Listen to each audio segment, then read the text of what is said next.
Hello students, welcome back to my YouTube channel. So let's discuss next topic, which is magnetic field due to a current through a straight solenoid. So ये 10th class का chapter number 13 का next topic है जो इस video में हम लोग discuss करेंगे। अब ध्यान से पढ़ेंगे कि इसमें क्या लिखा है। What determine the pattern of magnetic field generated by a current carrying conductor। एक करंट कैरिंग कंडक्टर किस तरह की मैग्नेटिक फील्ड का पैटर्न जो है वो डिटर्मिन करता है। Does the pattern depend upon the shape of the conductor. क्या शेप पर डिपेंड करेगा, कंडक्टर की शेप पर उसका पैटर्न डिपेंड करेगा। We shall investigate this with the help of an activity. हम लोग एक एक्टिविटी परफॉर्म करने वाले हैं, उस एक्टिविटी के थ्रू हम लोग इन्वेस्टिगेट करेंगे कि ये कैसे काम करता है। We shall first consider the pattern of the magnetic field around a straight conductor carrying current. सबसे पहले हम लोग क्या करेंगे, एक स्ट्रेट कंडक्टर लेंगे। ठीक है, स्ट्रेट कंडक्टर मतलब एक वायर ले लो, उसमें से हम लोग करंट पास करेंगे। करंट आप ऊपर से नीचे या नीचे से ऊपर दोनों तरफ करंट फ्लो कर सकते हैं, अपवर्ड एंड डाउनवर्ड दोनों तरफ से। ठीक है, सो हम लोग मेजर करेंगे कि किस तरह का पैटर्न बनेगा एक स्ट्रेट कंडक्टर के अंदर जब हम करंट फ्लो करेंगे। अब हमें करना क्या है, इस तरह का हम लोग एक सबसे पहले आपको ब्राउन कलर की लाइन दिख रही है, इसका मतलब ये आपकी मेन कंडक्टर है, मेन वायर है।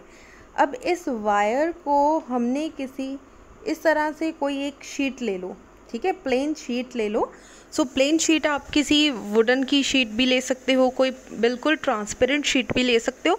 अब इस शीट का कोई ज़्यादा काम नहीं है, हमने करना क्या है, कुछ आयरन मटेरियल लेना है और इसके ऊपर स्प्रेड कर देना है।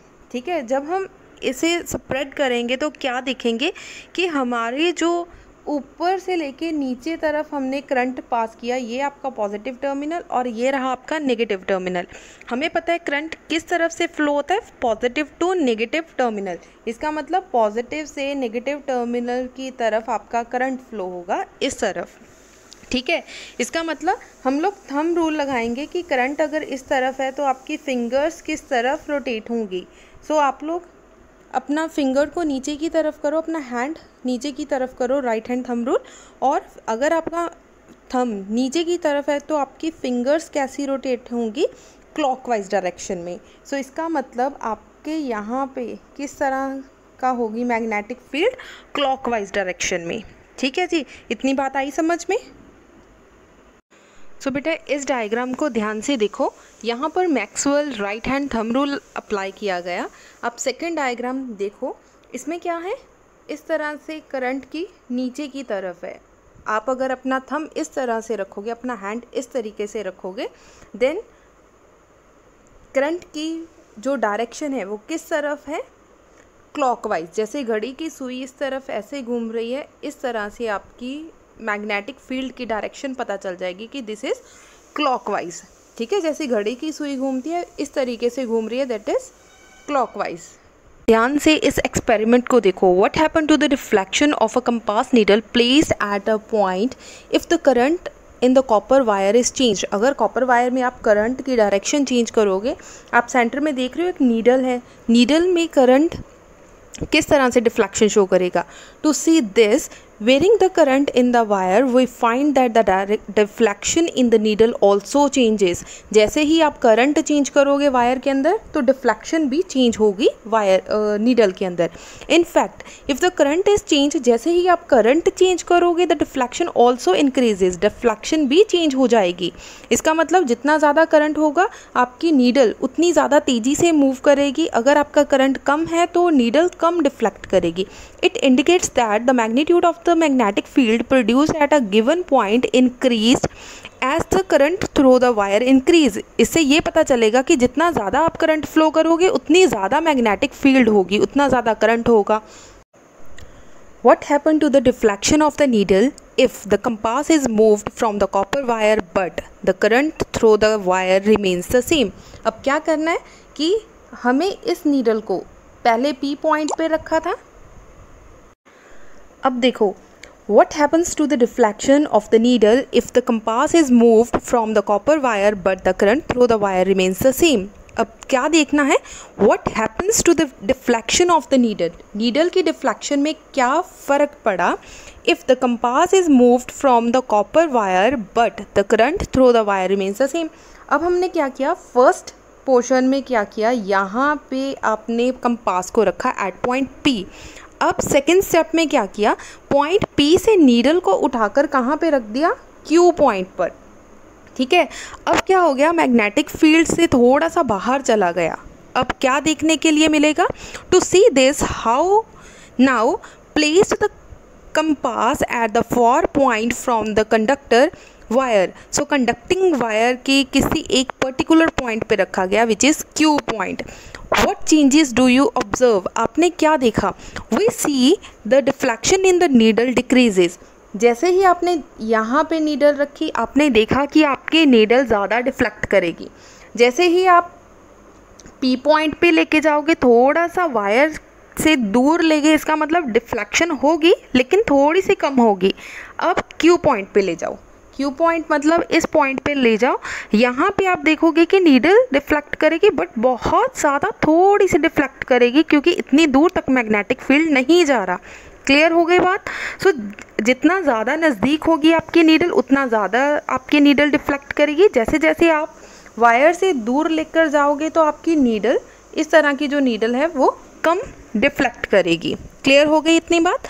दस the magnetic field produced by a given wire in the conductor decreases as the distance from it increases। जैसे जैसे आप डिस्टेंस इंक्रीज करते जाओगे, आपकी जो नीडल है उसकी डिफ्लेक्शन क्या होगी, कम होती जाएगी। It can be notice that concentric circle representing the magnetic field around a current carrying straight wire becomes larger and larger as we move away from it। जैसे जैसे आप वायर से दूर जाते जाओगे, आप डायग्राम में भी देख सकते हो, अगर इसके नज़दीक है तो छोटा सर्कल बनेगा। कॉन्सेंट्रिक मतलब सेंटर एक ही रहेगा लेकिन बहुत सारे सर्कल्स बन जाएंगे। जैसे जैसे पॉइंट्स दूर जा रहे हैं सो इस तरह से मैग्नेटिक फील्ड के जो सर्कल हैं वो इस तरह से बनते जाएंगे। अब एक छोटा सा एक्सपेरिमेंट करेंगे, उसके थ्रू समझेंगे कि किस तरह से ऐसे कॉन्सेंट्रिक सर्कल्स बनते हैं। सबसे पहले बच्चे देखिए, आप लोगों को डायग्राम बनानी आती होनी चाहिए। डायग्राम बिल्कुल नीट एंड क्लीन होनी चाहिए। Must use pencil and scale for the diagram.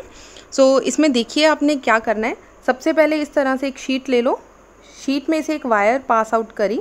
ठीक है, अब यहाँ पे लगा दिया हमने वेरिएबल रेजिस्टेंस। वेरिएबल रेजिस्टेंस इसकी हम वैल्यू चेंज कर सकते हैं। अगर आप सेंटर में एरो नहीं भी लगाएंगे इसका मतलब आपने फिक्स्ड रेजिस्टेंस ले लिया। आप फिक्स्ड रेजिस्टेंस भी ले सकते हैं। नेक्स्ट हमने लगा दिया अमीटर। अमीटर का एक टर्मिनल होता है नेगेटिव और दूसरा होता है पॉजिटिव। हमेशा याद रखना कि बैटरी से ऑलवेज पॉजिटिव के साथ पॉजिटिव कनेक्ट किया जाता है। ठीक है, पॉजिटिव से पॉजिटिव कनेक्ट कर दिया। नेक्स्ट ये हमने लगा दी बैटरी। ये आपकी बैटरी है और this is ammeter. This is ammeter. Ammeter के साथ हमने यहाँ पे लगा दी की, जिसे हम टैपिंग की भी बोलते हैं। ठीक है, इस तरह से आपने एक डायग्राम बनानी है जो बिल्कुल नीट एंड क्लीन होनी चाहिए और पेंसिल और स्केल से बनी होनी चाहिए। अब ध्यान से देखो, यहाँ पे एक प्लेन शीट ली गई है, उस शीट में होल करके उसमें से एक करंट कैरिंग कंडक्टर वायर पास कर दिया। अब ऊपर से क्या करेंगे, कोई आयरन मटेरियल लिया, ठीक है, वो इस तरह से हमने छिड़काना शुरू कर दिया। अब ध्यान से देखना, जैसे ही हम इसमें से करंट पास करेंगे, करंट क्या करेगा, मैग्नेटिक फील्ड क्रिएट करेगा। ठीक है, आप देख पा रहे हैं कि धीरे धीरे सर्कल्स बनने स्टार्ट हो रहे हैं। इसका मतलब इसमें से करंट पास होगा, उसको थोड़ा सा हिलाया, शीट को थोड़ा सा हिलाया, तो आप देख पा रहे हैं कि बहुत सारी सर्कल्स बन गए। क्योंकि ये एक प्रॉपर, जैसे हम कॉपी पे बिल्कुल प्रॉपर सर्कल बनाते हैं, कुछ वैसे तो नहीं लेकिन ऑलमोस्ट इस तरह से एक सर्कल्स बन जाते हैं। बच्चे ये था हमारा topic magnetic field due to current carrying through a straight conductor.